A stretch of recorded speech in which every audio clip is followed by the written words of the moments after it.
Hello, कसे आहात सगळेजण? मजेत ना? तुमचं माझ्या आपल्या चॅनलमध्ये स्वागत आहे. आज पालखी येणार होती घरी, म्हणून सकाळ मस्तपैकी सगळं आवरून वगैरे झालं आणि दुपारच्या वेळीचा हा शूट आहे. दुपारी इथे म्हटलं चला आता पालखी येणार आहे तर बाकीची आधी कामं करून घ्यावं, म्हणून इथे आम्ही सगळेजण दुपारची तयारी करून भांडी वगैरे जेवण वगैरे झालं होतं. मग त्याच्यानंतर झाडांना पाणी घालायचं होतं. मग इथे आई झाडांना पाणी वगैरे घालत होते आणि मग नंतर पाणी वगैरे घालून झाल्यानंतर लादी वगैरे सगळं पुसून घेतलं आणि त्याच्यानंतर मग मस्तपैकी अशी रांगोळी वगैरे काढली. मी शॉर्ट ब्लॉगमध्ये तुम्हाला दाखवलंच आहे. तर इथे मग छोटी अशी सिंपल रांगोळी काढण्याचं कारण हे की पालखी नाचवतात तेव्हा पूर्ण रांगोळी वेस्ट होऊन जाते आणि ती खराब होते. म्हणून मग सिंपल अशी साधी रांगोळी काढली. त्याच्यानंतर जिथे आम्ही पालखी ठेवणार होतो तिथे मस्तपैकी असं धोतर खाली अंतरलं. त्याच्यानंतर त्याच्यावरती नारळ आणि कपडा वगैरे ते तांदूळ वगैरे सगळं ठेवलं आणि त्याच्यावरती चांगली नवीनवाली बेडशीट अशी अंतरली आणि त्याच्या पाठीमागे आम्ही असं मस्त असं डेकोरेशन वगैरे केलं आणि चादर वगैरे व्यवस्थित हे मापून वगैरे घेतल्यानंतर मग बाकीची उरलेली रांगोळी होती ती आम्ही काढून घेतलं. असा होता आमचा पालखी बसवण्याचे तिथलं देवाऱ्याचा लुक. असा आम्ही थोडाफार असा सजवला होता. इथे हार पण रेडी ठेवला होता पालखीला हे करायचा आणि बाकीची सगळी तयारी झाली होती आणि आता पालखी यायला निघाली होती. इथे आम्ही वाटच बघत होतो. तेवढ्यात पालखी येतच होती पण अजून टाईम लागणार होता कारण की पालखी आता देवळात जाईल, देवळातून मध्ये आमच्याकडे येणार होती. म्हणून पालखी जवळ आलेली बघितली, तसं पटकन बाहेर आली आणि बाहेर येऊन मग फटाफटमध्ये म्हटलं चला आता बाकीची तयारी आहे. जे गावाले असतील त्यांना बसण्यासाठी सतरंजी वगैरे ते इथे काम चालू झालेलं आणि इथे बाकीच्यांचे पण कडे येणार तर त्यांच्याकडे उशीर होता, पहिले आमच्याकडे येणार होती. म्हणून मग इथे अजून ह्यांची कामं अजून चालूच होती. काकी इथे रांगोळी काढत होते आणि इथे मग निशाणीची पण इथे मी रांगोळी वगैरे काढली मस्तपैकी आणि नंतर मग आतमध्ये पण तुम्हाला दाखवते फटाफटमध्ये की देवाऱ्याच्या आतमध्ये पण रांगोळी काढली इथे जे एंट्रीला आणि मग त्याच्यानंतर इथे आमचा आपला हा फायनल लुक. जिथे पालखी बसवणार होती तिथे फुलांनी वगैरे स्वस्तिक वगैरे काढलं फुलांचं. त्याच्यानंतर देवळामध्ये गेल्यानंतर तिथे मस्तपैकी असं बाप्पाचं दर्शन वगैरे घेतलं आणि पुढे मग पालखी घरी आली. कंटिन्यू करायला पूजा वगैरे कशी केली.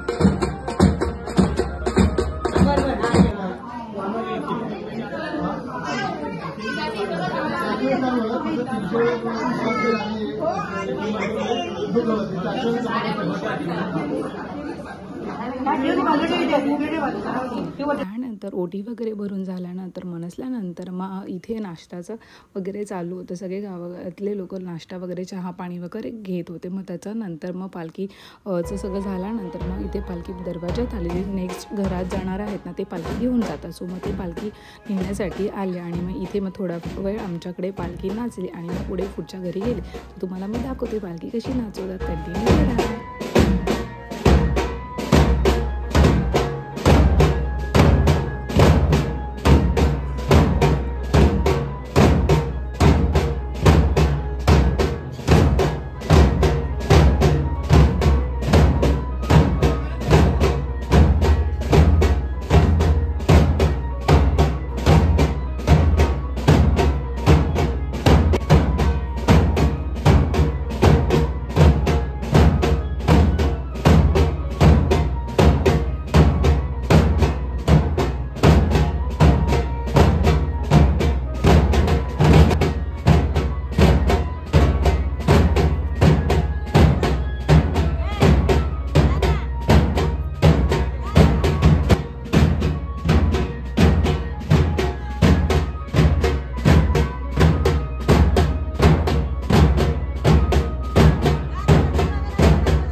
वाटला व्हिडिओ मला नक्की कमेंट करून सांगा. आणि इथे मी डान्स वगैरे केला आणि डान्स वगैरे केल्यानंतर मग भजन वगैरे होतं. रात्रभर सगळेजण जागे होते. आणि तुम्हाला जर व्हिडिओ आवडला असेल तर नक्की लाईक आणि सबस्क्राईब करायला विसरू नका. भेटूया आपण नेक्स्ट ब्लॉगमध्ये. Bye, take care.